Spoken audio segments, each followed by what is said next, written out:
Story 1. I was heading home from a vacation in North Carolina, and a long story short, this Karen, we'll call her Karen, was speeding at an intersection and ended up hitting my car, which completely flipped it over. I had to be pulled from the sunroof of my car because, with a broken leg, I couldn't really get out myself.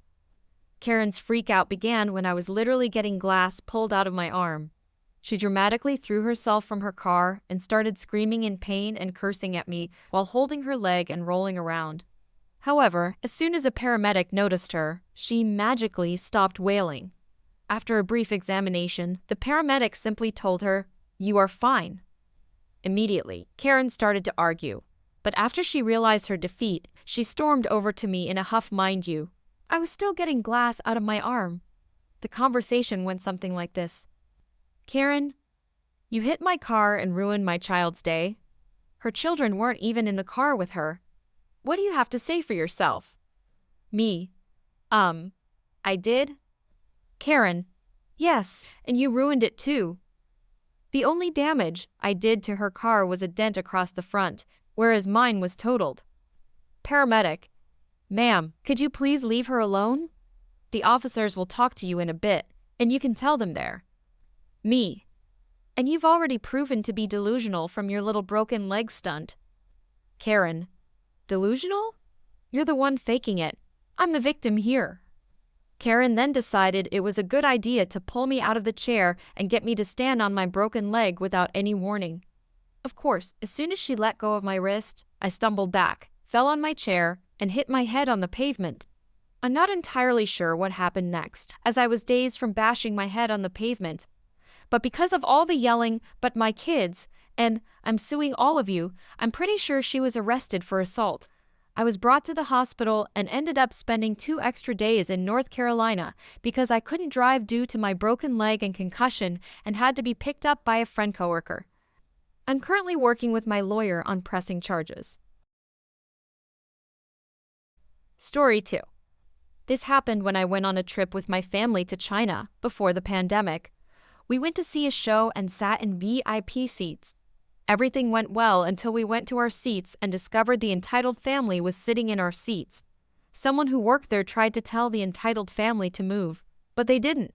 We managed to get them away because they were from the same country as us, and when we talked to them in our language, they were so shocked that we knew what they were saying the whole time. So they finally went to sit somewhere else, but instead of going to their seats, they just sat in other VIP seats again. The staff member talked to them again. Worker. Sir, these are not your seats. Please pay the full VIP price or go to your actual seats. Entitled mother. But these are our seats. We paid for VIP. Worker. No, you didn't. Now, you either pay more or go to your seats, or I will call security. Entitled father. But we paid for these seats. The entitled family continued arguing with the workers until the show began. At this point, the staff members had had enough and called security. When the entitled family realized that security was actually there, they finally moved to their own seats. Story 3. I work in a call center for a bank, and I recently had a customer complain about not being able to log into our application, so I tried to help him. After going through ordinary troubleshooting with him, I discovered the issue was that his iPad was a first-generation model with a pretty old operating system circa 2010 that was completely incompatible with the bank's app. I explained as well as I could that the app gets updated to keep improving it and making it safer, but his device was too old to support the technology now. I explained the many different options he still had to do his banking, including simply opening his internet browser from his iPad to log into online banking on our website. However, he was not listening to me. He was just getting angry and started telling me that he had been a customer for years and this was terrible. He insisted that if his iPad was too old, the bank should send him a new iPad, saying something along the lines of, "I've been a customer for years. You have taken away my access to my accounts. If this bank doesn't send me and my wife brand new iPads, we're moving to another bank. This is shocking. This is disgusting." I glossed over his ridiculous request and again repeated that he could still access his account online, over the phone, and in branch.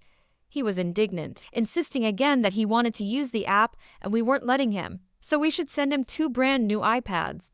At this point, I was losing my patience, so I decided to react to him as if he was joking to try to make him realize how irrational he was. Me, "Oh, wouldn't that be great?" Me laughing, "Trust me, Mr. Customer, if any bank ever started handing out free iPads, I'd definitely be first in line." Laughing harder, "I'd move banks for that too. I've never had an iPad myself." He seemed to calm down a bit after that and let me talk him through how to log into his account through our website. Story 4. This happened about a year ago when I was doing truck driving for a moving company in the big cities. Due to that, I had to park in some crappy places because of the customers living in crowded areas. I had a job where I had to drive 150 kilometers to another city to do moving services with a team for a company. Once we got there, we saw that there was construction work going on right next door, which resulted in the part of the sidewalk which was usually huge enough for 2 trucks because there were a lot of companies there being taken up. Also, because it had only one right lane, for safety reasons, I had to park my truck partly on the sidewalk so that cars wouldn't run into each other. This is completely legal in my country to park during the packing of a vehicle. It took about 30 minutes, and then there he was, a middle-aged guy on a bike, ready to conquer the world, the entitled biker. First, he came next to my truck and started taking pictures. I didn't mind because this kind of behavior is nothing new to me. Entitled biker: "Hey, you have to move your truck." Me: "No, man, I'm in the middle of the work, and there was obviously enough room for you to go through." Entitled biker: "What if there comes someone with children and a stroller?" A woman walks through with a child's stroller, looking confused because we both look at her. I give the entitled biker a smile, never stopped working. Entitled biker: "You know that parking like this is illegal, right?" Me: "No, it isn't. You can look it up if you want." Entitled biker: "Move your truck. This is illegal." My coworkers come from the inside to bring more stuff for me to pack into the truck. Coworker 1: "What is going on?" Me: "Some jerk is trying to make me move my truck, so nothing unusual, just pay no mind." Coworker 2: "Don't you have anything better to do than to harass people who are trying to do their job?" Entitled biker: "Move this truck, or I'm gonna call the police." We all just smile and leave him to his antics and keep working because we know that he can't do anything. The entitled biker then proceeds to make a few phone calls, and I assume to our company and the police, and keeps spewing his complaints. We just ignore it because we have a lot of places to visit and know we'll be doing at least 2 hours of overtime without him bothering us. After about 15 minutes, the entitled biker says, "Move the truck, or I'll call the police." Me: "Now smiling, haha, who did you call just now then?" He goes silent for a minute and keeps on complaining about my illegal parking actions. Then, I saw a police car drive behind his back. They looked at the situation, slowed down, smiled, and kept on driving. It was the middle of the day, so by now, there were a lot of trucks all over the place taking up sidewalks in the area, post trucks, vehicles bringing food to stores, etc. So I tell him, "Dude, can't you go harass the other truck drivers? Look around you, man, I'm not the only one parked like this. But either way, thanks for the laughs, I really enjoyed this." The entitled biker is fuming at this point. So my coworkers and I give up and just tell him to get lost if he doesn't have to pay our salary for the time that we are using with him instead of the customer. He finally decides to leave, but it isn't over yet. The entitled biker decided to go and post about this incident on Facebook to all his 100 friends, and my coworker spotted the post. He was basically ranting about how I was a jerk for parking there and that we were disrespectful. And he even mentioned that he was almost fined for calling the emergency number on us, and that they warned him that if he called again, he would get fined for disrupting the emergency line. But yeah, happy ending. It was a long day, but we got a lot of good laughs about it. And the construction workers also laughed, asking, "What the hell was that about?" We even told our boss about it, who also laughed at how some people can be that stupid. Story 5. Backstory: my dad is the manager of a Swiss chalet restaurant, so if I have hockey on a certain night, my mom or dad will drop me off at hockey, and then I'll get picked up by a person on my team.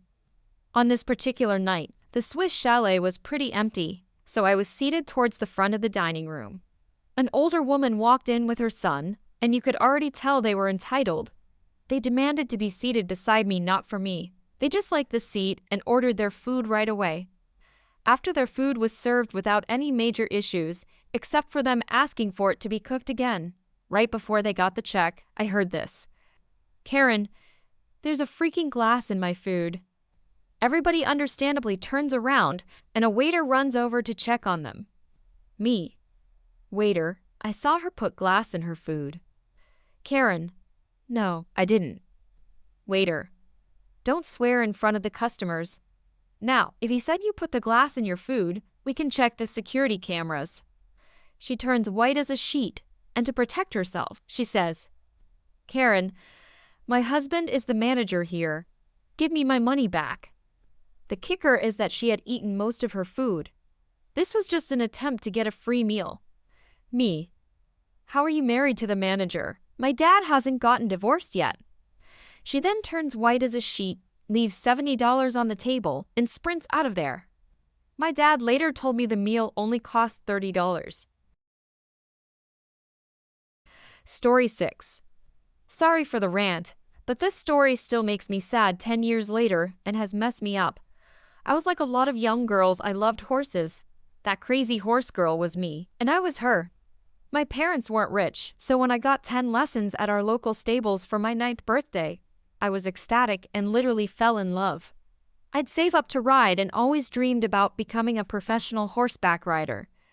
But there was one catch: the owners. They quickly saw my enthusiasm and, being a new yard knee-deep in work, made an offer that I literally cried over with sheer joy. When I was 10, they said I could work there. So I started working every Saturday and Sunday from 7:30 a.m. to 6:30 p.m. and some days after school. However, I wasn't getting paid, and I actually had to pay them still for my half-hour group riding lesson I would have on Saturdays. Well, my parents weren't thrilled. Not only was I working like a dog there, they didn't have any shelter for me and wouldn't let me in their house. I remember one winter was so bad that I sat in a stable and cried, trying to heat my hands up against a horse. An 11-year-old, freezing to death, and they wouldn't let me in their mansion because I had work to do. I got pneumonia. I don't remember a lot from that period, but I do remember going back to horse riding after recovering and getting yelled at for being away too long. I was ignored, yelled at, and overall treated like garbage, so my parents decided that at the very least, I shouldn't have to pay for lessons. Well, when I told the owners, they laughed at this and basically told me to leave, and I knew if I told my parents, then I wouldn't be allowed to go back. So my parents stopped paying for lessons under the assumption I was getting them for free due to all my work, and I just pretended I was getting them when in reality, I wasn't. I started dreading going, but I loved the horses and couldn't imagine not seeing them every weekend. So I put up with the freezing weather, the abuse, and the exhaustion until I was 14. Something snapped, and I had a mental breakdown and called my mom to come pick me up. The owners were furious because I was supposed to be leading a few lessons that day. Another great perk of the job was walking around an arena for 3 hours non-stop, leading the new riders, and hadn't finished mucking out cleaning all the horse stalls. I couldn't do it anymore and went home. For the first time in forever, I slept in and went out with friends. A few months later, I started missing the horses badly and booked a lesson so I could see them. I know, but I was desperate. But when I got there, my favorite horse had died. No one had told me. I was getting weekly texts from the owners demanding I go in, but no one had even thought to tell me that the horse I had grown attached to over 4 years had died. I left right then and there in tears. They still made me pay for the lesson I never went to, even though it was a group lesson, and this happened a few hours before it, and sent abusive messages to me until I blocked them. They sold their school horses shortly after and became a livery yard. I walked away from horse riding after losing all faith in the sport. I do still miss the horses I looked after and hope they're in the best homes possible. I gave this family my weekend, my time, and my childhood, and they didn't give me anything in return. Sometimes they would even pretend I hadn't paid for a lesson, knowing I was too anxious to protest, and I would cry when counting the money at the end of the day, realizing that $30 I had given them for nothing.